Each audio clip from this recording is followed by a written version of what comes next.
Hi, guys, and welcome to My Ex Appeal, your everything divorce podcast. My name is Joey Camaro, and I'm here with Mandy Baker. and we are the friends that you didn't know you needed. If you're listening again, welcome back.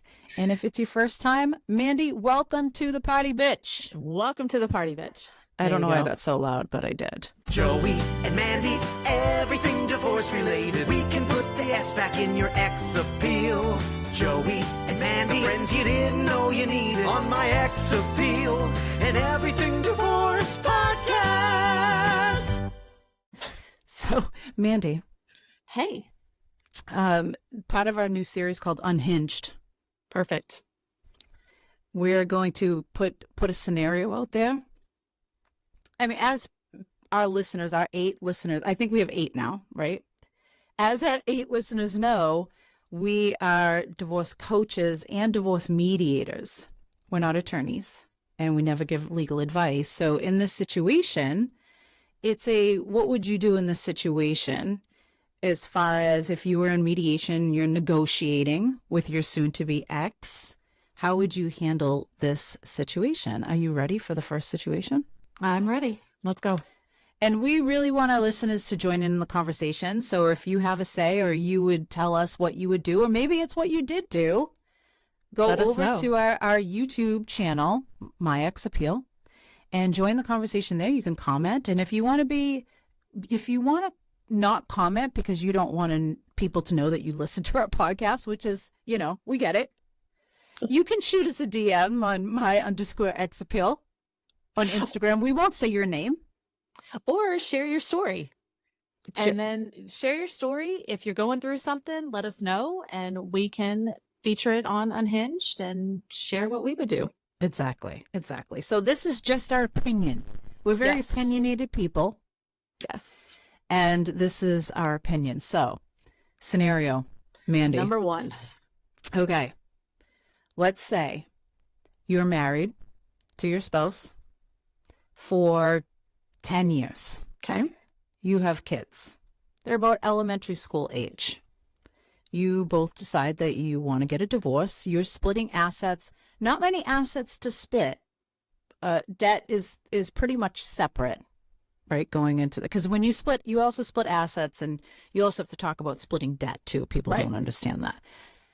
So the only thing that's pressing is you owe money for your college loans. Now, you were not in college when you were married. Obviously, that happened before you got married. So these are college loans from before the marriage. However, now because you've been married for 10 years, you've been raising kids, bills are piling up, you decided that it was more important to pay family bills, the electric bill and everything like that, then pay your student loans. So you put off your student loans and you deferred your loans, or you're defaulted on loans, and now interest is piling up. And now you're at $150,000 in loans. Whew. Should your spouse help you with those loans? What would you do in that situation? That's a great question, because the education got you the job that helped you pay the bills for the family. And I agree. Student loans are going to be there, but they do rack up in interest. What I think I would do is I would, as painful as it would be, look at the bills that I paid. Look at the bills that did they pay the same bills, or did they split the bills? We're paying certain we're paying certain bills. Okay. So what I would do is I would look at all the bills that I paid and look at the bills that my spouse, soon to be ex-spouse, paid. And I would probably ask for half. Okay. Oh, you'd ask for half. I would ask for half. I would ask for half of whatever I paid or whatever he paid to go towards those student loans. Oh, half of the bills. So you're not saying give me half of the student loan. No, okay. I'm saying giving half of the bills, because that for me, my understanding is that education is something I'm taking with me. Oh, true. Okay, good point. I don't have to split my education. Mm. right? So I'm going to be able to go do something with that because you don't lose that no matter what happens. So I would look at the bills and because bills, I mean, electric bill versus the water bill, especially in Texas, electric bill is going to go high in the summer Right. to cool down the house, whereas the water bill might stay even. So if I've got the electric bill under me and I'm paying $700 in August for my electric bill, and he's paying $200 for the water, Yeah. well, yeah, give me half. So you'd go through 10 years of bills? I take a year Okay. times 10 Yep. and then average that out, whatever, and then go half. Do you think, though, that that person, the other person, should be responsible? Say you're the person who has the loans, right? Right. Should the other person be responsible because you decided not to pay those loans? What if you never went to that person and said, "Hey, I don't know if you know this, but I'm not paying my student loans because I'm paying bills." What if you like put yourself, I guess, put yourself in the other seat now. Someone's coming at you saying, "I have $150,000 in student loans. I need you to Okay. help me." Would you be like, "You never told, I didn't even know that it was Okay. getting like that"? If I didn't know that it was getting like that, then we definitely need to get divorced because what else don't I know? Right. So there was lack of communication to begin with. So if we're flipping the script and now someone's coming at me asking me to pay half of the bills and I didn't know, I'm just trying to think through this, and I didn't know that your student loan had crept up to $150,000. I don't know. I might give you a percentage. I might give Yeah. you 25% and then say you got to work out the rest on your own because you are taking it with you. So that part of my brain doesn't go away, Yeah. right? Like, what am I buying? I'm not buying anything. So, yeah, Yeah. I'd offer a percentage of the bills, but I wouldn't pay. Mm-mm. Yeah.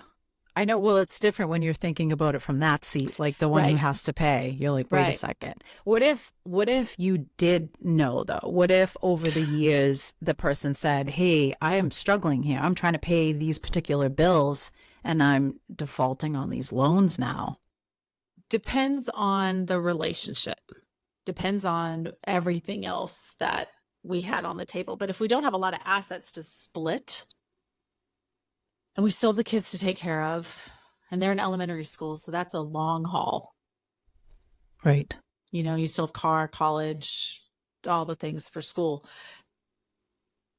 I think either way, I would offer something else up. Right. Part of my 401k, my IRA, maybe a little bit more on the house if we were selling the house, maybe a little bit more on the car if we were selling the car. I would give up something to try to even Yeah. it out. But if you're coming at me and asking me, "Hey, I need $75,000 to pay off these student loans," absolutely not. Right. So you're saying you'd give a little bit more, but definitely not. It's not cut in half. That's No. not really fair. No, because Bas- I'm not getting anything out of it. Yeah, because you're saying based off of the fact that you always have that education and you can, Go prosper off of that. right. Yeah. Yeah. What would you do? I actually didn't even think of that about leaving with that education. So there's a huge part of me that it's like, well, it's your debt, too bad. Yeah. But I think the biggest thing would be, did we talk about it and did I choose to ignore it? Maybe. And do I have to come to terms with that? So if I'm sitting in the seat of the person who doesn't owe the loan, I would have to sit down and really take a good look at myself and say, okay, did he or she say this to me and I just chose to ignore it because I wanted nothing to do with it and I just wanted the bills paid? Well, that's true. Yeah. Or is it, did this person never tell me that? And if they never told me that, well, then I say too bad. But we're talking mediation now. We're not talking about Right. what anyone's entitled to. We're not talking about what a judge would say. We're talking, well, opinions, and maybe what's in mediation is negotiations. Negotiations, So yeah. I would probably go the route down with you, say, okay, if I was the person who had the loans, in my name, I would probably say, okay, can you help me in XYZ way? Or can we talk about like the house and things like that?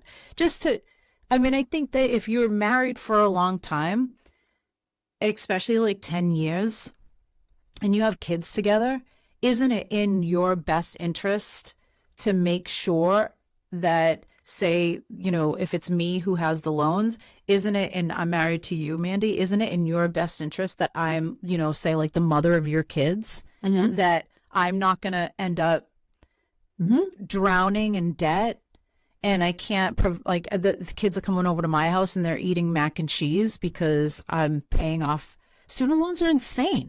Oh, student loans are insane, and they're always there. Right. So it's like, so maybe it's in your best interest to help me out a little bit so our kids are okay, right? Yeah. Or they have a better than not place to live. Because when you're in debt, everything piles up. Your credit score goes down. You can't qualify for certain things. And then all of a sudden your kids are going to the other spouse's house. That isn't up to par. And I think you said to me one time, Joey, in mediation, we want to make sure that someone's not living in a mansion versus a shack. Right. So you want to make sure that everyone, and it's for the kids' sake. I mean, when you go into mediation, you got to think about that too. Yeah. So I think it's kind of a loaded question in the fact that there's probably other things going on, because it's, so say I'm the one with the loans and I'm asking you to help, but you might be saying, but I'm completely strapped too, because we're splitting up assets. Like there's no extra money to give, because if I give you more money, so say I'm the person who doesn't have the loans. If I give you more money, then how am I going to go out and buy a house? How am I going to pay if I need that extra, $40,000 or whatever it is? Well, I need that. I think I would, in that case scenario, I think I would negotiate in mediation. Well, if that's the case, and now that I have $150,000 in loans, when the kids turn 16, and we know that car insurance is expensive, can you absorb that cost, knowing that I'm paying down these loans in order to create a good life for our children? Right. Or is that too far away to even think about kid turning 16 if you have elementary school kids? It is, but it's not. Because that's when, just personally, that's when I went through my mediation, and I was told the same thing. Don't think about the cars. Don't think about the insurance right now. Now I'm blinking my eyes, and my son's a year and a half away from being in driver's ed. Oh, it goes fast. It goes fast. It really does go fast. So to think about it and to go into mediation with that outline of, I have this debt. I'm going to have this bill for my child. Right. How do I pay this down knowing that this is coming? Yeah. How do I even that out? So if you can either absorb this for me in full, knowing that I'm paying this down so that I can still have my credit score go up, so that I can live in this 3-bedroom apartment or this 2,500 square foot home. You got to figure out how to, and that's why, who was it? That's why financial planning comes into play. To see what you can do. To see what you can do, and to see how to even that whole thing out, because now you're in charge of your finances. Yeah. And even if you get remarried, in my view, this is totally my personal opinion, I think that a bonus parent is there for support. But if the other parent is still in the child's life, that is still the other parent's responsibility. Yeah. To take care of things financially for the children, whereas the bonus parent is there for emotional support and just someone else to bounce ideas off of, and protection and things like that. Yeah. Things get a little bit different when somebody else comes into the picture. That's for sure. Anyway. But not when you're in mediation, you're not thinking like that. You're not thinking, my future spouse. You're not thinking that way. You're just trying to get through it. Yeah, just like you don't go into a marriage thinking you're going to get divorced. Right. You're not thinking like that. But it does happen quite often. So, I mean, Yeah. it probably isn't a bad thing to think about it, but Mm-mm. I think my initial reaction, if somebody asked me for money, my initial reaction is no. But that's without thinking. Right. Well, and that's without a mediator going, now hang on, Joey. Right. Let's look at this. Let's think about Let's this. think this through. Yeah. Yeah. I would love to know. I would love to know other people's opinions on that, because I would love to for know sure. if there's people out there that are just like, no, it has nothing to do with me. It was before me. That's your problem. You should have planned better. Yeah. Or- Well, yeah, there's that too. Or if somebody, what the heck was that? Did you hear that noise? That was weird. Or if somebody just is like, no, I get it. Like, you should help. And I think that also goes back to how you're coming into mediation. Do you hate each other? Right. Or are you doing this because you just grown apart? Right. Like, Are you just like, sometimes people are so done with the other person that they're like, if I don't my care. my name isn't attached to that, that's your debt before you came in, I'm done with you. I'm done with it. So I guess there are some other scenarios, but I would love to hear from anyone else. So please chime in on what you would do. I think it's a great conversation. Put yourself in the situation and just see what you would do. Just offer up your opinion. But obviously there's laws in place for Yes. things, and judges sometimes have to make an ultimate decision for people if they can't decide themselves, which is, I mean, Sometimes, I mean, it's 50-50, right? It's when you go into a courtroom, you're not guaranteed to win no. or get what you want. Right. Exactly. So, but it is definitely a crazy scenario to be in going into a marriage. And, and that's why a lot of times you have to have these conversations when you first get married. Absolutely. What debt do you have? How is that going to get paid off? What happens when things get sticky? Like, down the road when we start having kids and you have this debt, are you going to be able to pay it? I mean, it's a good conversation to have. In hindsight, what do they say? Hindsight is 20/20. I mean, Yes. what do you do? okay, great. Now you know that you should have had that conversation, but here we are. So Here we are. anything else, Mandy, that you want to? I don't think so. Not on that one. Okay. All right. Well, I like your opinion. I like yours. You changed mine a little bit, I'm going to say. Well, I like how confident you are to say no. I do. I love it. I love that. Nah, I'm good. Mm-mm. I'm a reactive person though. I'm a fix your face person.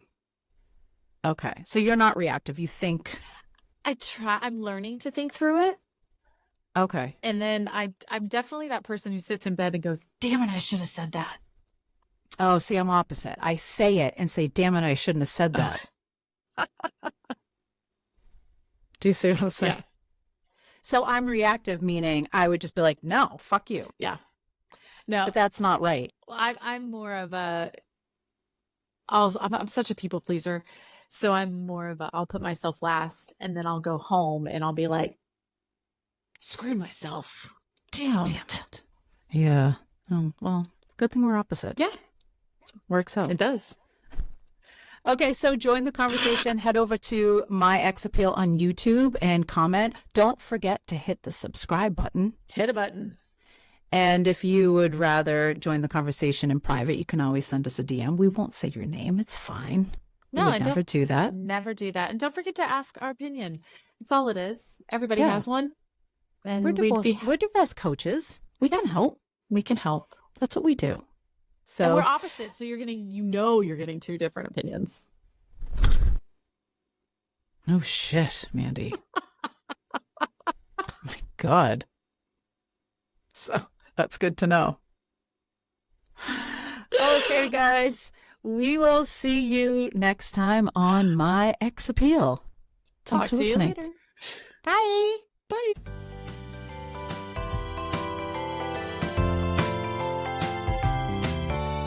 Thanks to our listeners, sponsors, and our lawyers on My Ex Appeal and everything divorce. Divorce Podcast.